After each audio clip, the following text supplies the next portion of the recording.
Oh, we are so back. Hi, lovelies. Welcome to another episode of What I Know Today. I'm your host, Lily Wright, and I am a dancer, content creator, college student, and someone quickly approaching their 20s. And by that, I mean my birthday's in just a couple of weeks. So I'm trying to learn as many things as possible in this time. I have to get my thoughts down, and I've been writing a lot, and this content creation, making videos, has always been my favorite way of it's almost like a journal for me. Like, I've never been good at journals, so I make videos instead.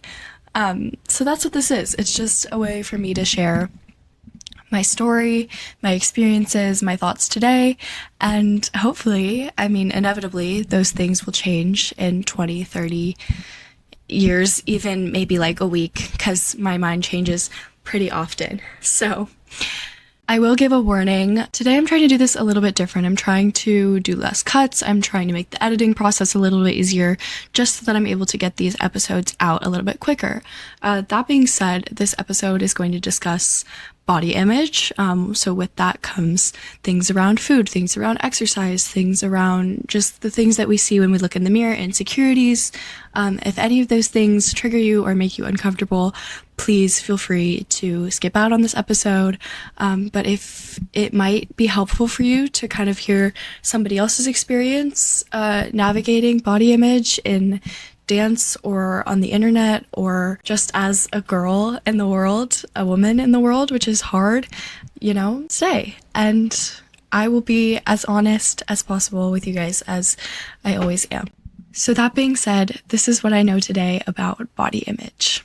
So I went home this weekend. I went home to visit my mom because she has been very sick and I just needed to see her. I needed to see the family, and I've been stressed, and I needed a little time away. So I was home last night on a Saturday night, sitting on my couch with my mom and my cat and my dogs, and we were watching a new show that we'd been binging all day. It wasn't the craziest Saturday night, but I was really enjoying it. I was relaxing. Basically, my roommates call me. So a photo of me was posted on Twitter, which I don't use for obvious reasons, but someone took a screenshot of just a regular photo of me smiling at the camera from my Instagram and posted it on Twitter with the caption like, "Hey guys, opinions?" ? And first reaction was like, okay, that's just like really strange. Like, I'm not tagged. I haven't seen this. No one has sent this to me. And then next reaction is like, oh, this has 1 million views and it was posted an hour ago. 1 million views, like 800 comments and like thousands of likes. And so I scroll down, which I shouldn't have done, but I start reading the comments, and they were some of the most creative ways I've ever been called names. I mean, like, you've got to give it to like the incels, and that they have a lot of time on their hands to like think of creative ways to like call women unattractive and fat, which is, brave from that perspective. But they came up with really creative insults for me, and a lot of them. So I read like 5 comments and I was like, okay, I kind of stopped in my tracks. I was like, this has the ability to be really damaging should I keep reading. So I'm going to just stop. I'm just going to pause. I'm just going to turn it off. I'm going to report it. I'm going to tell my friends to report it. Hopefully it'll get taken down. Like, obviously it's gaining traction. So my hope was that it would just get taken down. It wouldn't get tied to me. No one would at me. Like, it would be fine.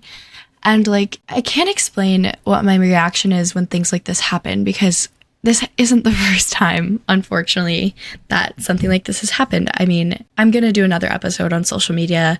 There's a lot, obviously, of great things about social media, but there's also a lot of negatives, and I've experienced a lot of those. So anyway, I've seen bad things about me on the internet before.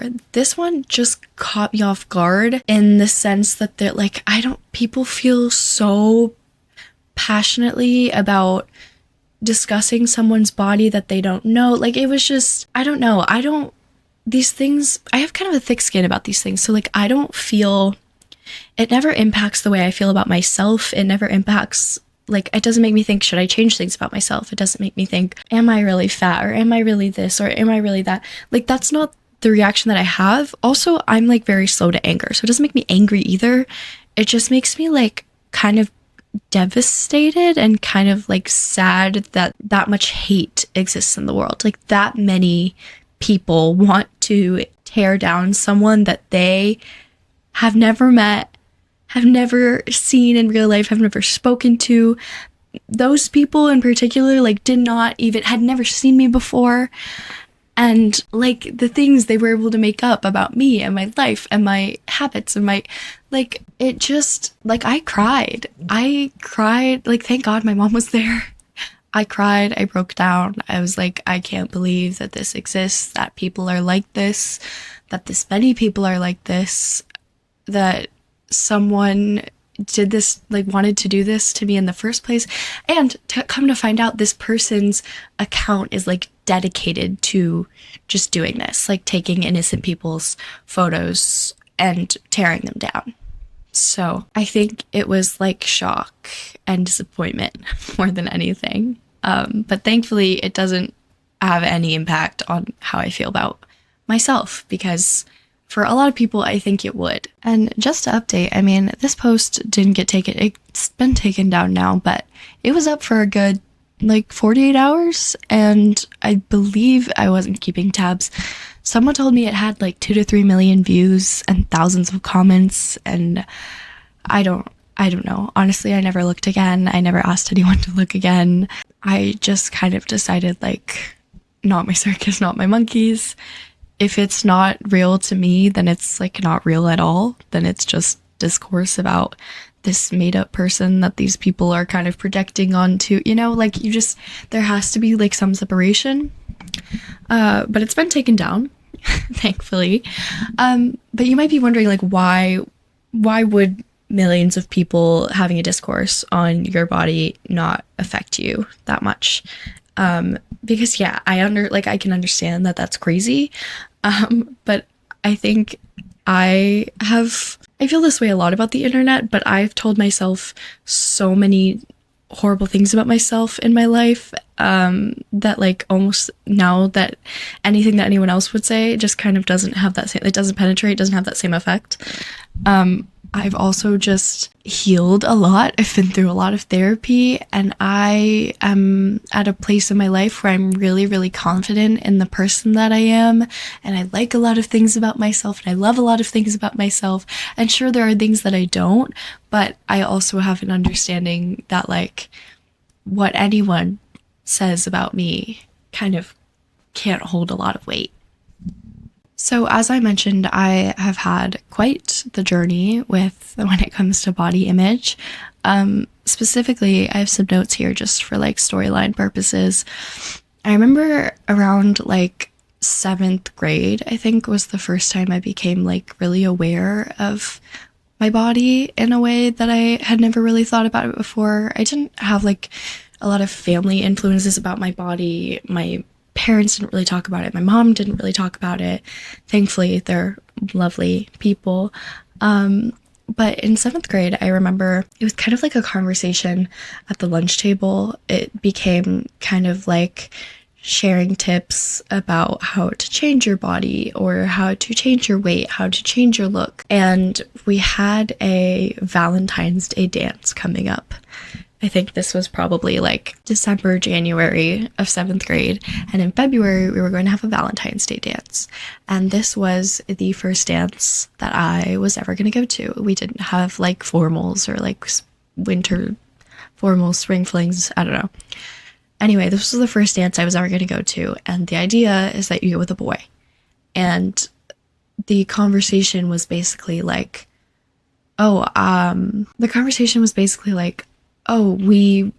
we came to this like collective realization that like we needed to look really good in order to go to the dance with the boy, or to get a boy to ask us, or like we needed to impress them and we needed to look a certain way. And for some of us thought we needed to lose weight and we needed to change our bodies in order to do that. So that was kind of like the impression that I came back with.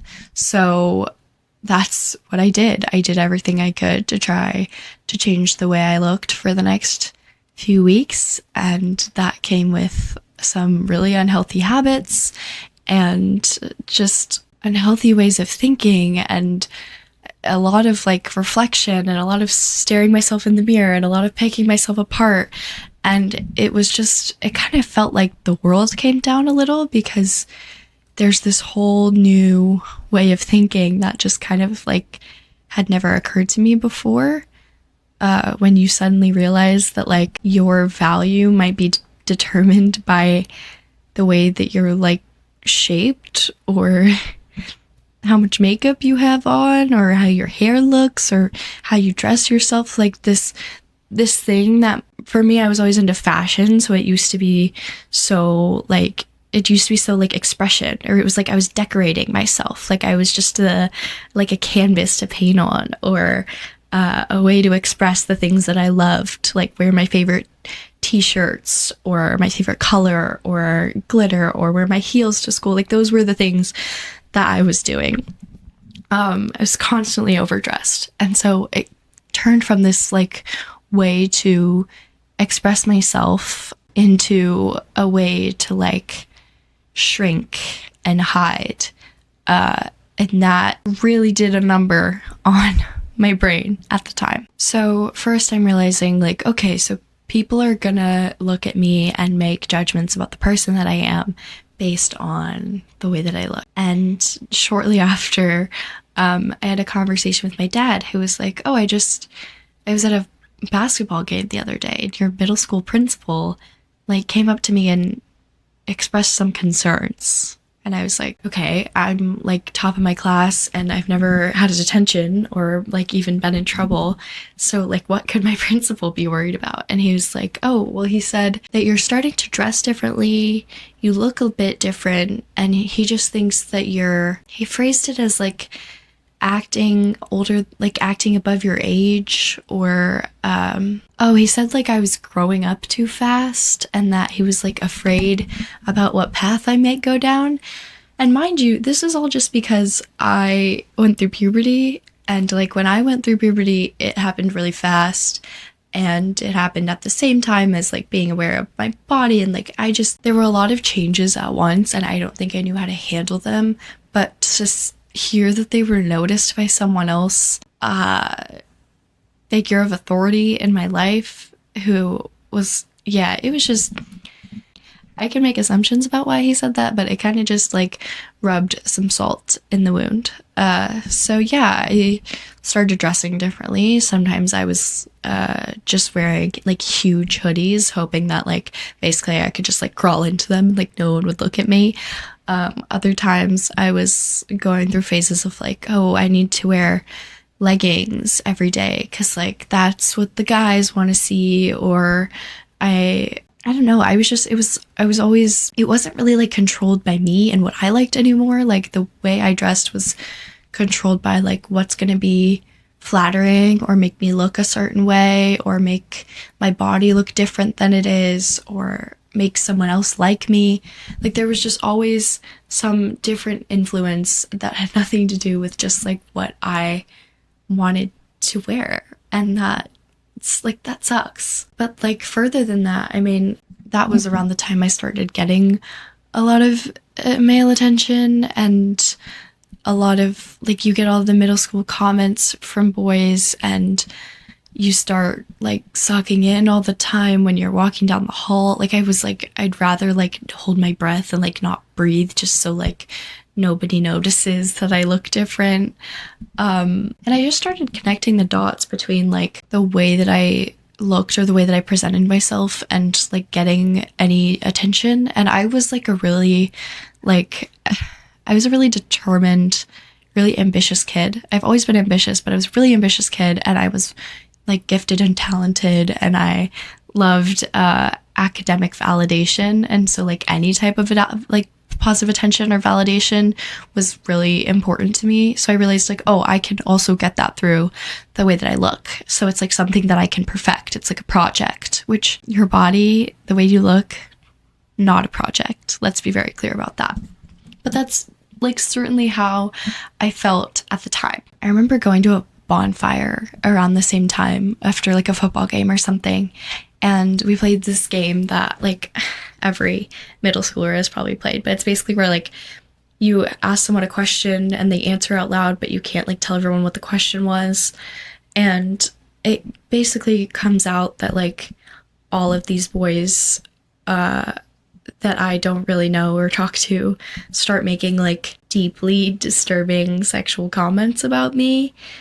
And I wasn't exposed to any of that. And I was really just taken aback and like disturbed, and it made me feel like I had done something to like deserve that too. So then I'm balancing like, wait, I'm trying to get attention and I'm trying to get validation, but I don't want that type of attention, but somehow it always comes back to that, and somehow someone's always gonna see it that way. And like even talking about it now, I'm like, oh, this is the exact same conversation that I have with myself, like still to this day. It's like, as a woman, it's always, I mean, even as like I was a girl, I was like 13, like just, it's like the condition of being a woman a little bit is like you're always gonna be on like walking this line of like, I want people to see me a certain way, and no matter what I do, somebody's gonna be intent on misunderstanding me or misconstruing the way that I'm presenting myself. Like, and it's impossible. Looking back, and I was talking to a friend about this recently, but looking back, I feel like I got so much more attention, like for my looks when I was a teen, like a young teen, than I do now, which I'm not here to unpack all of that right now, but the way that that makes me feel is icky on so many levels, and it's so strange to feel that pressure of like, I am young, but I want to grow up and I want people to see me as a grown up, and I have this like pressure to be grown up, and I've always had these people telling me that like I'm an old soul, or like you're so mature, or you're so this, and like you're always trying to embody that, and then you get there or get close. I mean, I'm now almost 20, and I started thinking this probably at like 13.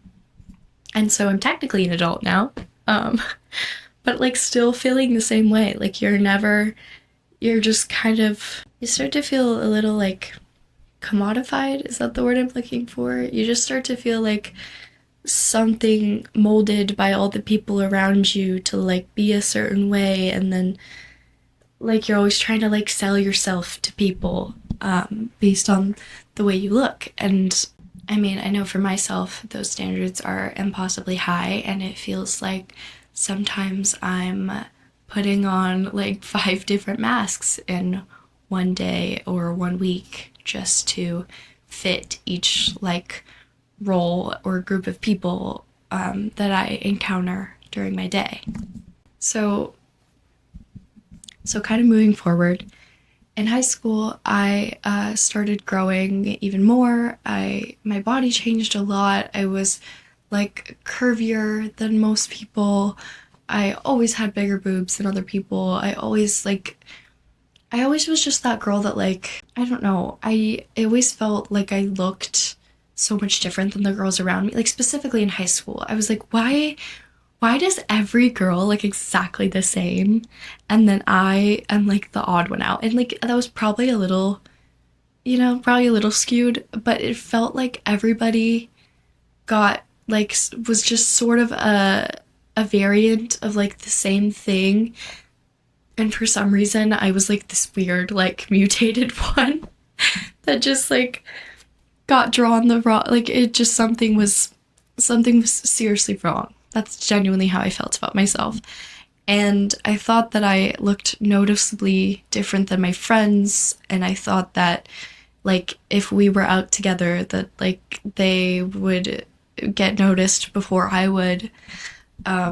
There was a lot of like comparison and a lot of jealousy and a lot of trying on different people's styles or different people's looks to try and find something that made me feel like myself, like comfortable in my skin, which when you're kind of stealing those people's, when you're stealing things from other people, like that's just not gonna happen. It's not gonna make you feel more like you. And what's more concerning to me looking back is like I, at 15 or 16, was comparing myself to photos of myself from 12 or 13 when I was like practically a child, and before I had gone through puberty, and before like my body had developed into like an adult body. Like I was comparing myself as a teen to like myself as a child, and then it goes back to that conversation of like, why was I trying to grow up so much? Like, oh, it's just getting worse. Like,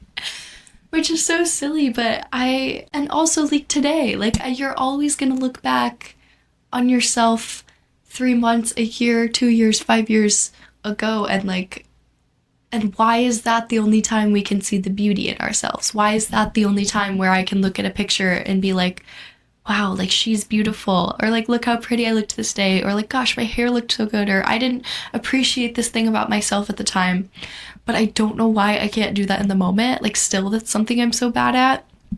So sometimes instead of like picking it apart in the moment, I'll just be like, okay, let me give it a year, give it 3 months, give it like even a couple weeks, and I will come back to this and I will like it more, and I will see the beauty in it, and I will have nice things to say about myself. But it just, like, let it cook a little bit.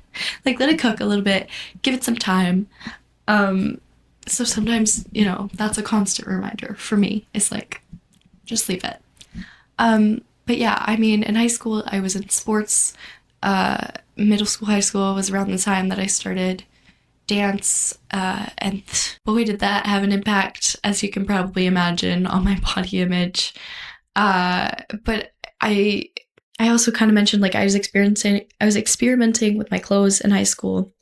I've always experimented with my clothes, but like for some reason that was the time where I started getting like so many comments about it. Like that was the time in my life where like, like men in my life would say things about like how much skin I was showing, or even women would say things about that. Or if I was like too covered, then that would be a problem too. Or, I would be trying on a new style and someone would say like, why are you dressed so weird? It was always guys. It was always guys in high school. Like, they were always so worried about what I was doing. And I was like, you dress like a highlighter every day. Sorry, I was raging and my camera cut me off. But, it was always guys that had things to say, which, yeah, I shouldn't have listened to them, but they were always the first one to be like, this is a weird look, like, don't do that again. Or literally one time I remember, like, walking, like, I was so happy with my outfit, and I was kind of, like, walking into school. I was really feeling myself. I had my music on, and some guy, like, came up and pulled my headphone out of my ear and was like, why are you strutting down the hallway? Like, what do you think this is? You think you're a model or something? I think I seriously tried to like sink into the floor, because it felt like I felt confident for a second, and like somebody noticed, and it was like, oh my God, like I can't believe they saw me. Like I felt ashamed that I felt confident, and like how, like it makes me genuinely, like it makes me so sad for her, like at 16, 17, like finally feeling good for a second, and then being like, I don't deserve to feel that way, or I'm like like I must be too, my head must be way too big if I even allow myself to feel a little bit good in my skin, or happy with my outfit, or like my hair looks good today. Like I wasn't allowed to, I don't know, I think sometimes specifically high school breeds this like, everyone kind of bonds on like negativity, like everyone kind of bonds on complaining, and everyone kind of bonds on picking themselves apart. And like as girls, we would get into like these habits of just like talking really poorly about ourselves, and so it just builds these like habits. Like I don't talk to myself like that anymore, and we'll talk more about that later, but like I just really hope that like young girls hearing this right now, like it is not like, you deserve to feel confident. You deserve to feel good in your skin. You deserve to like something about the way you look today, or to want to show off, or to want to wear your favorite outfit and be a little overdressed, or to want to wear sweats and put no makeup on and have nobody say anything about it and still feel good about yourself. Like, in any form, in any way that you come, you deserve to feel beautiful. I can't stress that enough. That is a right that you have, and you are not wrong or like big-headed or attention-seeking to feel that way about yourself. That's a right, like a basic fundamental right that you have, and I really hope that for you. And more than that, it'll bring joy and positivity and happiness to so many people around you that want to see you happy and confident and feeling good about yourself. So it's not, don't just do it for you, do it for everybody else who loves you. Okay, so now that I've yapped quite a bit, I have so many things to say about this. But I do really want to talk about the dance world and body image, because unfortunately I feel like there's a lot of baggage that comes with that. And I've experienced quite a bit of it just being a dancer for the past 10 years. Specifically, I remember kind of around middle school time probably, but we used to have assigned spots at the bars in ballet class, and I assigned myself the spot. They were kind of shaped like this. They were like a little L, and then the mirror was up here. And I put myself smack dab up in the corner. And to me, it was I'm the furthest away from the teacher, so when I mess up, she won't see it.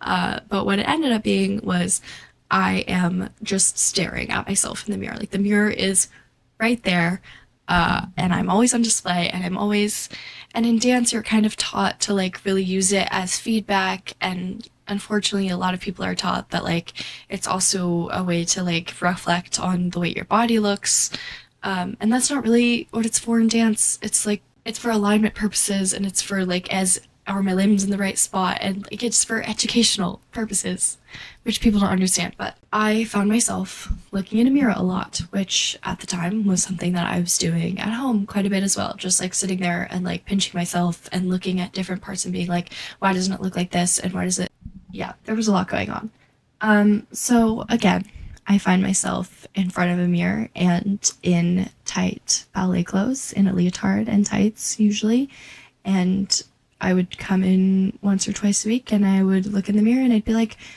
do I look the same as I did the last time I was here? Do I look better? Do I look smaller? Do I look bigger? Am I still shaped the same way? Does this still fit me the same way? How does everyone else look compared to me? And do I look like I fit in the room? And do I look like a ballerina? 'Cause there's a lot of shit that comes with that, with that word. So yeah, it became a way for me to check my body. And that is a hole that unfortunately I think a lot of us end up going down. And even as a teacher now, I see, you can kind of see the look in students' eyes, young girls' eyes, when they get really stuck in what they look like in the mirror, and it's kind of this glossy, glazed over. You can sort of see their minds almost leave the room, and you can see them turning and fixing and adjusting, and that really I try to redirect. Sometimes I let them have a moment, hope they rejoin us. I don't know the perfect way to deal with that, but it does get to me because I know exactly the feeling. I'm sure a lot of dancers remember this as well, but we would all get measured for our costumes. It's kind of like any sport, you have uniforms, and someone would come in and they would take a measuring tape and they would get all of our measurements and they would say them or write them down or something. My teacher was wonderful and just kind of wrote them down quietly and didn't make a scene of it. But I know people who their dance teachers would yell them out in front of everyone, which really helps with the comparison, as you can imagine. But my teacher didn't even have to do that, and still every time it happened I was hopefully hopefully I'm not bigger than last time. Hopefully I'm smaller. Hopefully my proportions are right, and hopefully I'll get the size that sounds the best to me, because God forbid I've gone up a size, even though women's sizing and especially dance costume sizing is so weird, but like every time it was like a review of like, am I doing something wrong? Have I done something right? Most of the time, honestly, whatever measurements, whatever size I got, I wasn't going to be happy with it, because there was nothing that could make me feel like satisfied in that moment. But anyway, so then you get your costumes, and then you try them on. So then you're in a small bathroom or a locker room or a hallway, and you're changing in front of girls, which is like totally normal as a dancer, but like you're changing in front of people, and then you're thinking about, oh, what if they're looking at me? What if they're judging me? And you're not doing that to other people, but for some reason you think everyone's doing it to you. And then you put your costume on, and then the teacher needs to see all the costumes. So you get lined up in a row, all of you wearing the same thing. And again, your brain is like, it's reviewing and it's comparing and it's thinking, do I look the same as the girl next to me? We're wearing the same thing, so this is like the perfect opportunity to decide if we look the same or not. And does she look better than me in it? Or does it fit her better? Or it was just kind of like the perfect scenario for a brain that already wanted to tear itself apart. And unfortunately, it happened often, and there were so many opportunities to do that, and I continued to do that for most of my dance career. And if I'm being honest, there are days still, specifically in ballet, but also in other classes and just in general, where I walk into a room and I'm like, do I look like a dancer? Do I look like a ballerina? Do I look like I belong here? Or do I look like everyone else? Like, those are still thoughts that come up all the time. I think those are normal, to be honest, but I think the difference is like, are they sticking with you? Are they affecting the way that you dance? Are they affecting the way that you take care of yourself? Are they fleeting thoughts? Are they quick, like, kind of habitual thoughts? Or are they ones that like stick with you and affect your life and control parts of your life and plague your brain for a while? Because I think that's when there's probably something deeper we need to look at. So I will address the elephant in the room and just say that I, as an adult woman, and I knew this pretty early on, and honestly hoped it wouldn't always be that way, but for most of my dance career, I don't fit the typical idea of what people think a dancer looks like. Whether you're thinking ballerina, whether you're thinking rockette or professional dancer, or people have all kinds of, images in their brain when it comes to like, what does a dancer look like? But I think, as most of us know, the consensus is usually like the ballerina body, like very, very skinny, like toned and like muscular in the right places, and these like super flexible and body contorted into these crazy places and graceful. And ballet always uses words like delicate and poised, and like there are plenty of issues with the way women are portrayed in ballet, or the way women have been treated in ballet historically. But generally, people just expect that dancers are a certain size, and usually a pretty small size. Even as adult, fully grown women, the idea is still, can someone pick you up and throw you across the room? Or God, I don't really know what else the purpose would be, honestly. It's just like, that's kind of what we landed on at some point, as like, that's what a dancer looks like. And I never really perfectly fit that mold. I've always, as I said, I've always been curvier. I've always just like had curves. I've had boobs, I've had a butt, I've had like a stomach, and I've had arms, and like I've always been like, especially in dance, like I built muscles. Like I was built like for strength and not for, I don't know, not for throwing, I guess. I'm not built for throwing. Let's just say I've always been the base when it comes to like lifts and dance. But yeah, just that awareness, I think, really had an effect on my brain chemistry, because I was always thinking like, I always thought like when I walked into a room of dancers, whether it be an audition or a class or a competition, I just thought like I will have to be really good, or I will have to be the best in the room to even just get noticed. Like where other people who fit the look might be able to just show up in class and people are gonna expect them to be great. Or, you know, they can be mediocre and they're gonna get comments about like how good their lines are, or like how good their aesthetics are, whatever it may be. I just had this idea of like, oh, I have to be exceptional as a bigger dancer.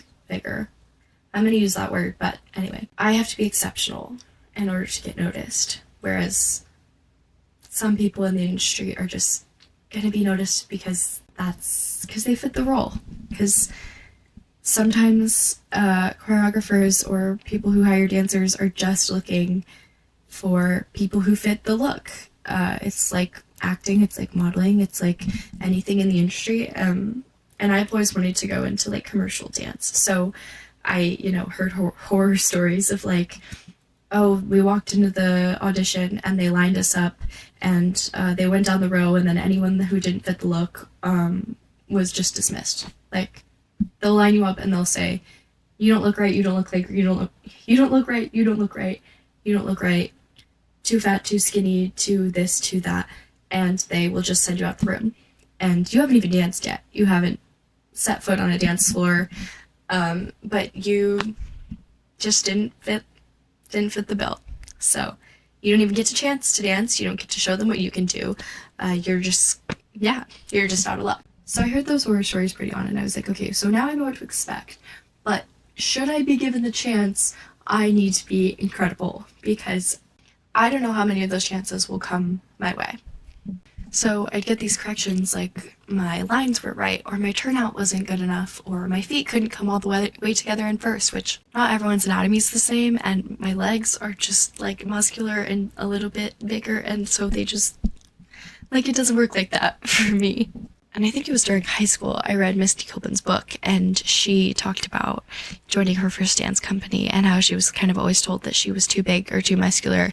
And I looked at her and I was like, wait, but she's the ideal. So like, if that person who to me is the ideal was told no, like I don't, and obviously she found success, but there were just so many voices over the years, even when I had really positive influences in dance, thankfully, you just can't escape those voices that are going to tell you that you aren't good enough. And it didn't help that I never felt like I had representation in the media of like curvier, stronger dancers, in whether it be like backup dancing, even like modern dance, in ballet, in TV. Like I didn't see anyone where I was like, okay, I didn't see anyone that made me feel like, oh, I could do that too. Like, I just always felt kind of like, maybe if I looked like them, I could. Like, maybe I'm good enough, but unless I look like them, it's not gonna happen. And like, going back to costumes, I mean, like, I was constantly like searching through costume books for like what's going to work for me with a bigger cup size, or like what's going to hide all the things that shouldn't be seen on my body. Or then it was a trend to like not wear tights, and I was like, I have bigger legs, I don't want to not wear tights. And then I would have to worry about like the dance bra situation in a way that nobody else would. Like, and like still I go to ballet class and everyone just wears their Leo and like nothing under it, and like that's just never gonna be possible for me ever. Still, that's a concern to me to this day. Like, am I gonna fit into the right costume for the choreographer, and are they gonna have to change things for me, and then I'm an issue? And you know, and I do want to point out that every dancer, regardless of size, regardless of shape, regardless of ability, like every dancer has insecurities, or things that they feel like hold them back, or things that they feel like aren't good enough. I mean, it's a competitive It's a competitive, artistic, and very aesthetic driven sport and art form, but I think it breeds some of that. And I think, unfortunately, it can impact a lot of girls and boys and everyone at a really young age. Like for me, I was always, trying to get stronger. And so I was weight training, or I was doing Pilates, or I was, just trying to gain strength and gain muscle so that I could, jump higher, or I could turn more, or I could be more flexible or do more tricks.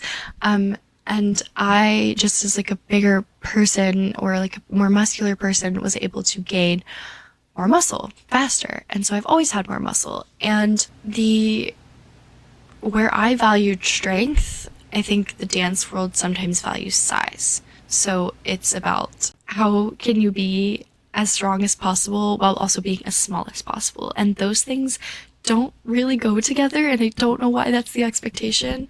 But I, at some point, kind of had to decide, like, I value what my body's able to do more than what it looks like doing it. And my opinions about a lot of these things have, changed over the years, and I want to say improved over the years in a lot of ways, for sure, have improved. But I would be lying if I said that I sometimes wonder if my dancing would look better or be perceived better, or if I would be more successful if I looked the part. And that's as honest as I can be. That's always going to be a thought in the back of my mind.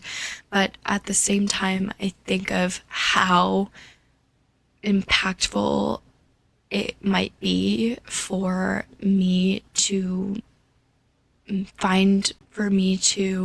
put myself in rooms that maybe aren't made for people who look like me, and to work hard and to get opportunities that I, even as a little girl, looked up and said, that's not possible. So it definitely goes without saying, but social media has a huge impact on the way that we view ourselves. Specifically, young people and teenagers, social media really, often negatively, has such a profound effect on the way that you see yourself, and just all of the negativity that you're exposed to at a young age.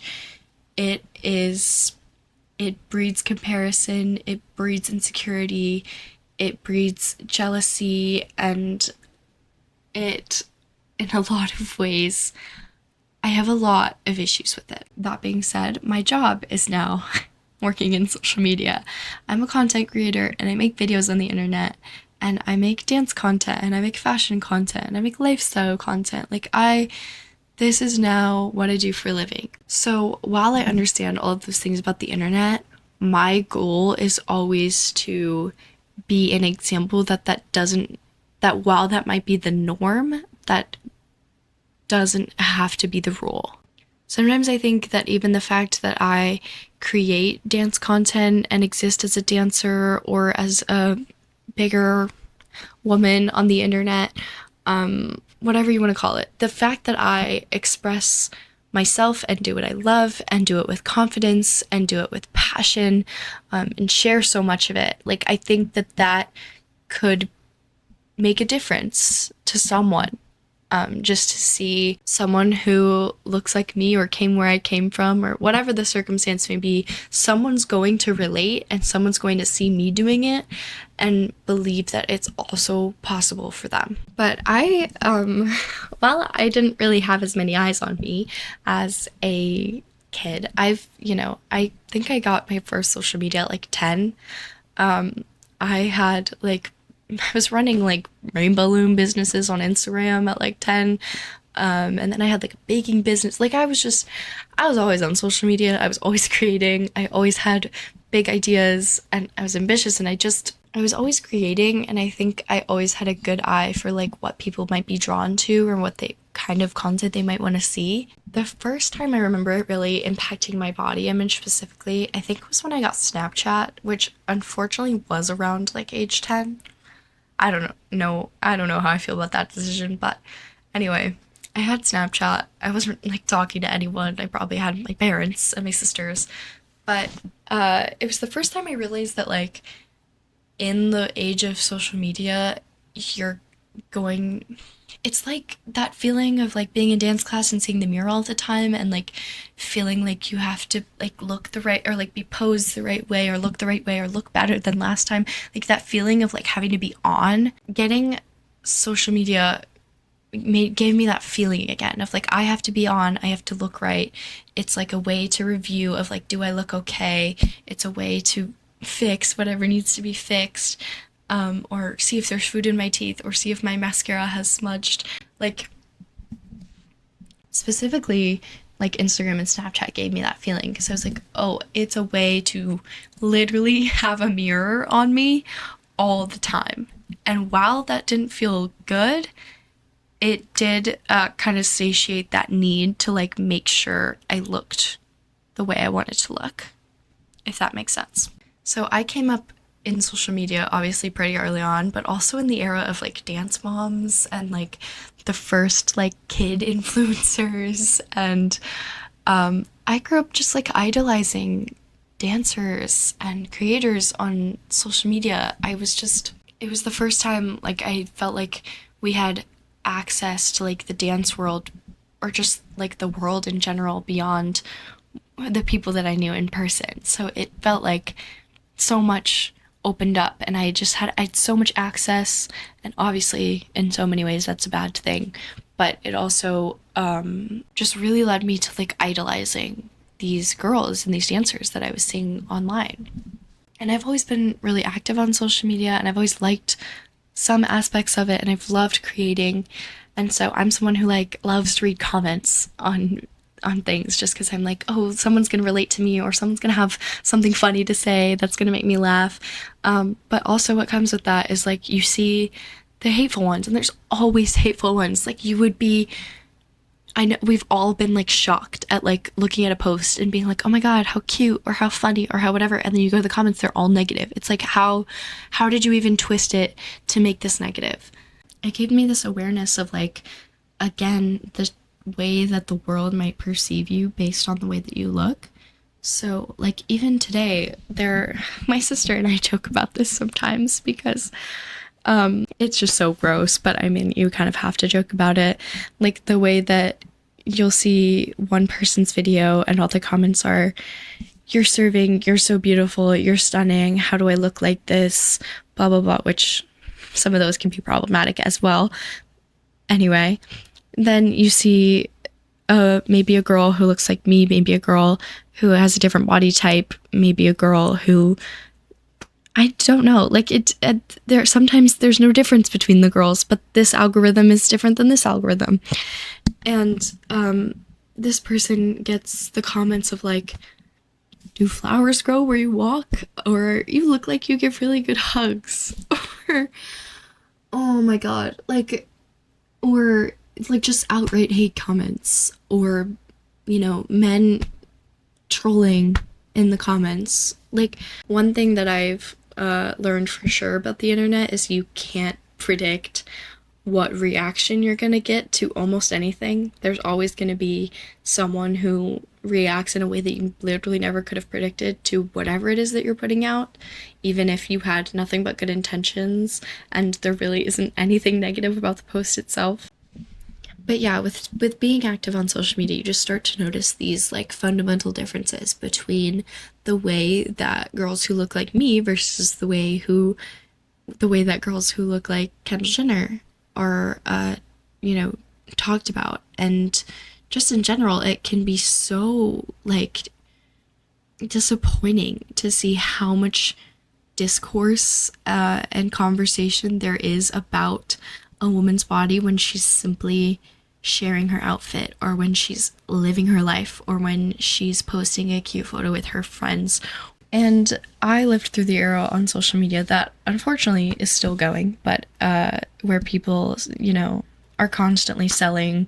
First it was like tummy teas, and now it's like GLP-1s and like weight loss drugs and weight loss hacks and, really scary things. Like these things really scare me and really freak me out and really make me worry about the way that, like, the things that are becoming normal to us and normal about the way that we talk about ourselves and our bodies. And just honestly, the way that we care for our bodies and the way that what we prioritize when it comes to health, that is deeply concerning. Anyway, I have videos that like start going viral around, like, honestly probably around this time last year, which is crazy that it's only been a year, but I had videos start going pretty viral. And the first video that I had that went like super viral was just a video of me like dancing in my living room before I went out one night. And if I haven't looked in months, but that video has upwards of like 15 to 20,000 comments. And I would say 99% of them are about my body. And that was like, it happened so fast, and it was kind of like the situation that like just happened, but it was such a wide scale of people talking about my body, in a way that like I just could have never anticipated. Like, I wasn't a content creator at the time. Like, I was literally just like having fun with my friends, and I learned this cute dance, and I was like, oh, wouldn't it be fun if like I didn't even think about it when I posted the video. And then for so many people, especially as a dancer, like, I'm only thinking about my dance and if I did the dance right, and then everyone who watches the video to have a comment about what I'm wearing and how it looks on me and just how I look in general. And I think this was like maybe the first time that really happened to me on such a big scale, and that it took me back. I had a couple days there where I was like, I just don't think, I will talk about this in the social media episode, but I don't think that we're supposed to have that much feedback on ourselves. I'm someone who doesn't believe in looking at the mirror too much, and I don't use Snapchat anymore, as you might imagine based on how I said I felt about it. But yeah, I don't think you're supposed to get that much feedback on the way that you look or what people think about you. Like, I just think I get why. Like, I used to think it was so pretentious when like famous people would be like, oh, I don't use social media. Like, it was always like actors, and there was like, oh, I don't use social media, and I'd be like, but I know you're reading your comments. And like, people even tell me, like, I'm like micro, but people still tell me like, I know you read every single one of your comments. I'm like, if I wouldn't want to know the state that I would be in if I read every single one of my comments. Like, I read the first few, like a couple, respond to the nice girls, and I go. But anyway, this video went viral. Sorry, I'm tangenting a lot today. This video goes viral. So do, and the sound goes viral, and a lot of people are making videos with it. And suddenly I start getting compared to the other girls making videos doing this dance. And I start getting comments like, this girl's better than you, or this girl's so much prettier than you, or this girl's body's so much better than you. And that,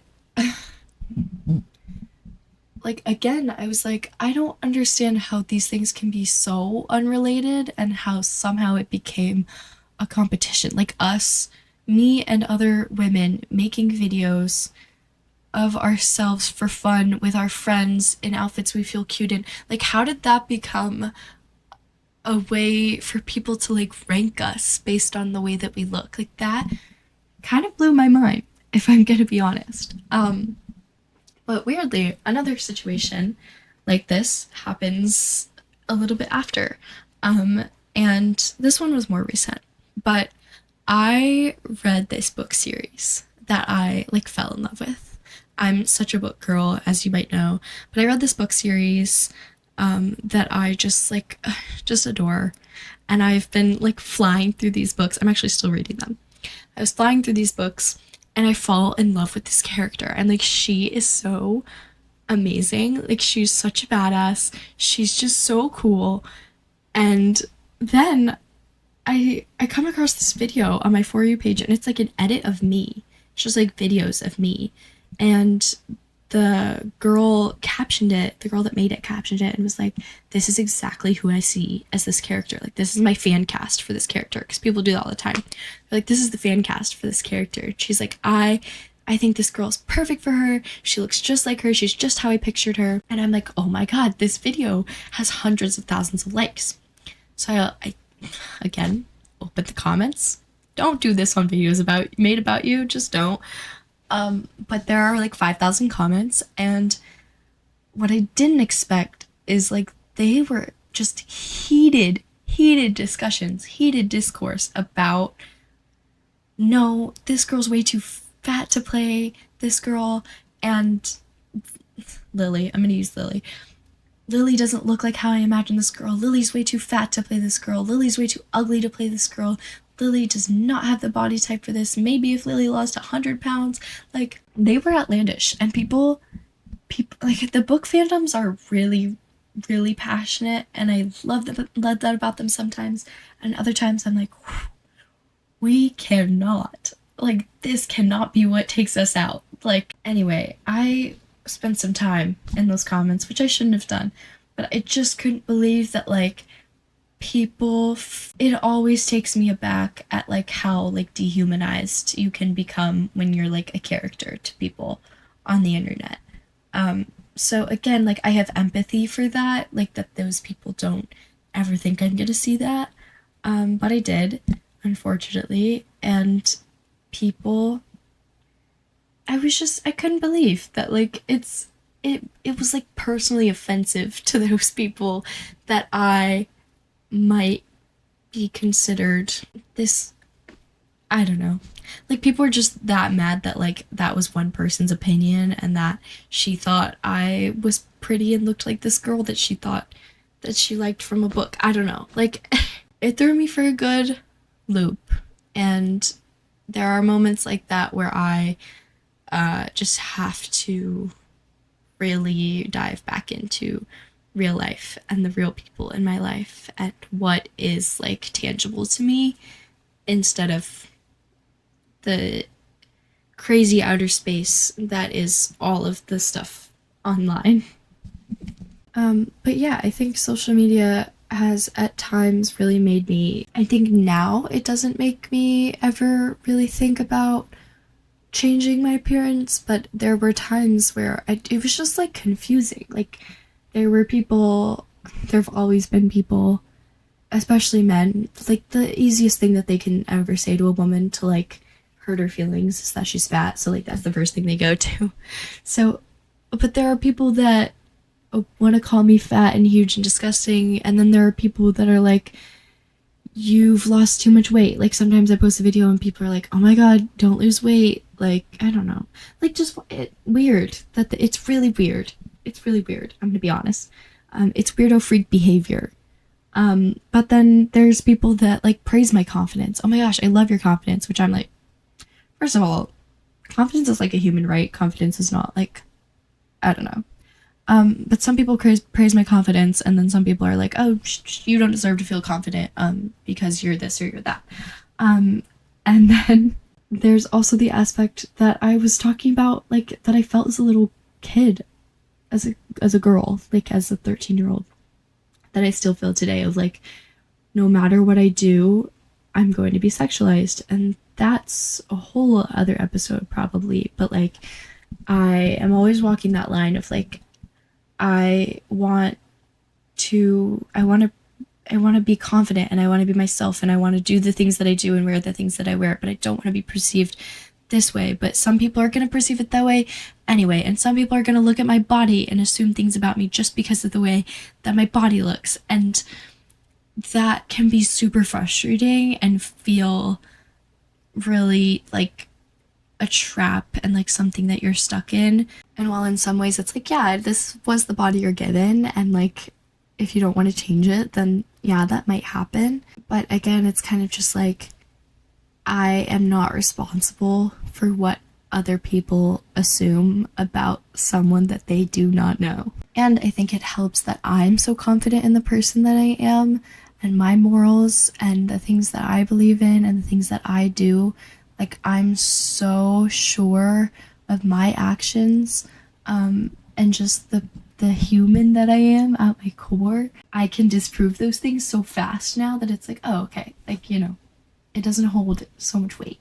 I do think though that sometimes there was pressure to like, specifically when I've talked to like management companies or like people who think they know how to be successful in social media, like I've received pressure to label my content as like mid-sized content or like mid-sized dancer or bigger dancer or body positivity, or, and I'm like, while all of those things might have some truth to them, why would I have to label my content a certain way? First of all, based on my body. Why would my whole content and my whole brand have to be tied into the size of my body or my weight?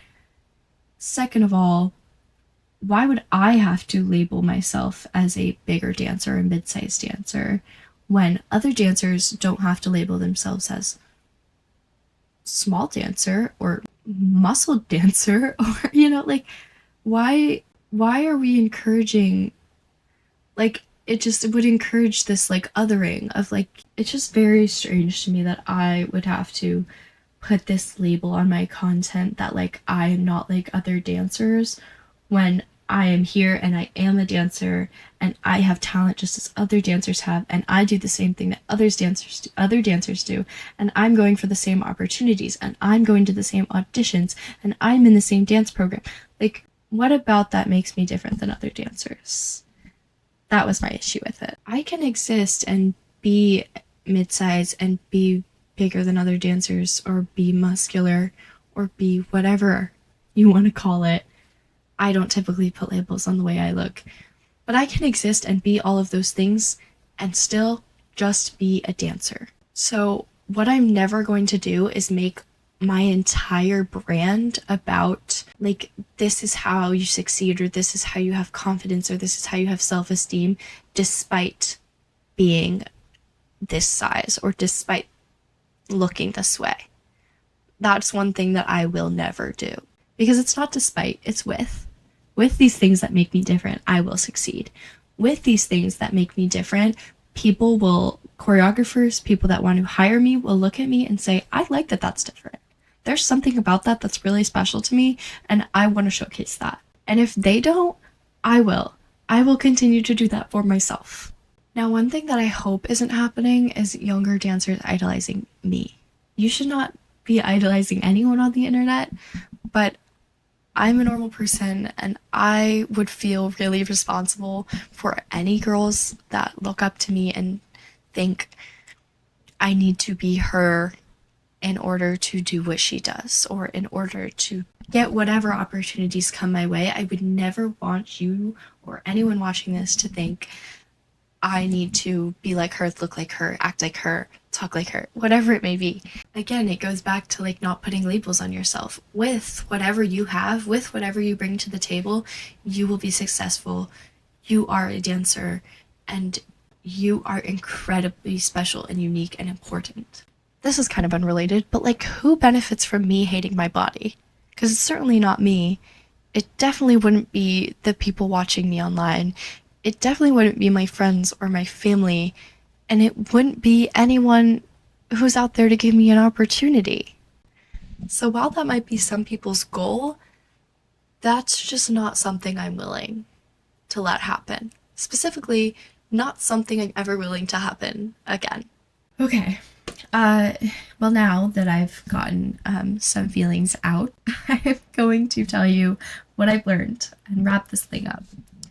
The first thing, again, is stop looking in the mirror, stop reviewing and checking the way you look all the time and making sure that it's always perfect, because it's not possible. I've learned I can't watch my content back all the time.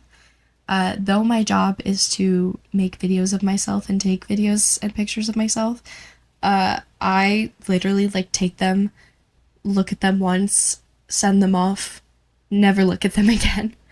I do read comments sometimes. I do try and respond to most things, but it can't be a way for me to make judgments on the type of person, dancer I am. Like, it's just not, it's like not productive. Sometimes it's not accurate. Sometimes it's not my best work. Like, I think it would just be rather unhelpful in general. So I don't rewatch my content a lot. The second thing, someone else's beauty does not take away from mine. There are so many, like, there are an endless stream of beautiful, talented, passionate, successful people online, in the world, in the dance industry, in the classrooms I'm in every day, in my group of friends and family. Like, those people are all around, but I can appreciate those things about them and admire them and celebrate them without feeling like I need to find them in myself or build them in myself, steal them or borrow from them, whatever it may be. Another thing is, like, all of this is not to say that the dance world or being a dancer automatically gives you a negative perspective. I think in a lot of ways it's been super helpful for me when it comes to the way I feel about body image today. Like, I think it's given me sort of a objective perspective. Like, dance, specifically like coming into collegiate dance and things like that, dance is like extremely anatomical and precise and technical, and I think that has helped me look at other people's bodies and even my body in a little bit more of an objective perspective, because like I can see someone dancing and I'm never looking at like aesthetically, like how does their body look. I'm more looking at like how's their body functioning, how is it moving, how is it stretching, what muscles is it using, what shapes is it making. Sometimes I'm like more intrigued by people who have different bodies than me, than like, and my instinct is never to judge. It's more so to like admire and like be like ask questions.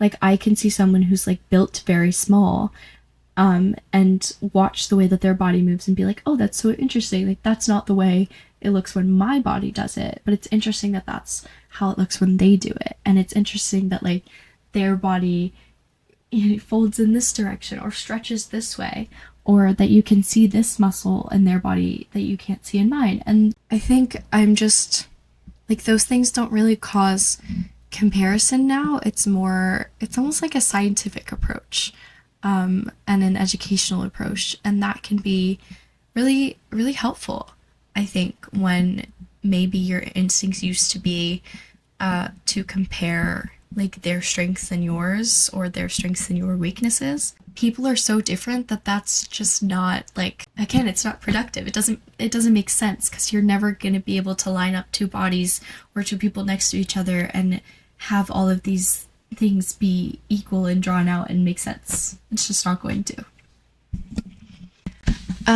Yeah. So in dance, like, we're using now, at least, my, I don't use a lot of mirrors when I dance anymore. I think sometimes it can be helpful. Other times it can be like something that you get really tunnel visioned and stuck in, and you're so worried about how things look that like it almost makes it look worse, because it causes like tension and weird angles and things like that. But yeah, now it's more for like when I need to like check alignment, like something that I can't feel in my own body. And also it can be helpful for like how to feel certain muscle groups or types of alignment in your body, just to give you that like body intelligence so that you don't need the mirror anymore. I touched on this before, but I'm really focusing on like, what can my body do? I'm worried about strength and quality over perfection and like aesthetics and what other people's perception might be.